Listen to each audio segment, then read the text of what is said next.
Hi guys, నిన్న episode చూసిన తర్వాత నాకు గౌతమ్ మీద ఉన్న ఒక మంచి ఒపీనియన్ అయితే కంప్లీట్గా పోయింది. ఎందుకు క్లారిటీగా చెప్తాను.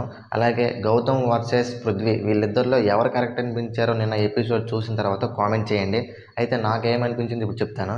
నిన్న గౌతమ్ వచ్చేసి పృథ్వీని నామినేట్ చేయడానికి వెళ్తాడు. వచ్చిన తర్వాత ఒక రీజన్ చెప్తాడు. ఏమని, ఆ కడియం అనేది ఫిజికల్ అవుతుంది బ్రో టాస్క్ ఆడినప్పుడు అని అంటాడు.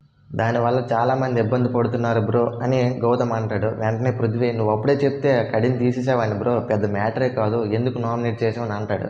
అంటే వెంటనే గౌతమ్ బెదిరిస్తున్నామని అంటాడు. అసలు పృథ్వీ ఏం మాట్లాడాడు, గౌతమ్ ఏం మాట్లాడుతున్నాడు? నాకు నిజంగా చాలా చిరాకు అనిపించింది గౌతమ్ని చూస్తే.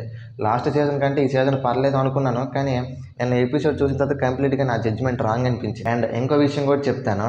నిన్న పృథ్వీ అవినాష్ని నామినేట్ చేసి వచ్చిన తర్వాత అవినాష్ అందరిని అడుగుతాడు, నీకేం రోజులు ఫుడ్ డిలే అయింది, నీకేం రోజులు ఫుడ్ డిలే అయింది అంటే అందరూ 1-2 డేస్ అని చెప్తారు. గౌతమ్ మాత్రం అది పెద్ద మ్యాటరే కాదు, నాకైతే నా దృష్టిలో సిల్లీ థింగ్ అని అంటాడు. ఎన్ని రోజులు అయింది చెప్పురా అంటే ఈ సోదంతా మాకు ఎందుకని అవినాష్ ఇన్నర్ ఫీలింగ్ అది నాకు అనిపించింది పర్సనల్గా. అయితే గౌతమ్ టూ మచ్ థింకింగ్, అలాగే ఆ రెడ్ టవల్ కట్టుకొని కొంచెం షో చేస్తున్నట్టు అనిపించింది నాకైతే. మీకేమనిపించిందో కామెంట్ చేయండి. అలాగే పృథ్వీ వర్సెస్ గౌతమ్ వీళ్ళిద్దరిలో మీకు ఎవరు కరెక్ట్ అనిపించారో కామెంట్ చేయండి.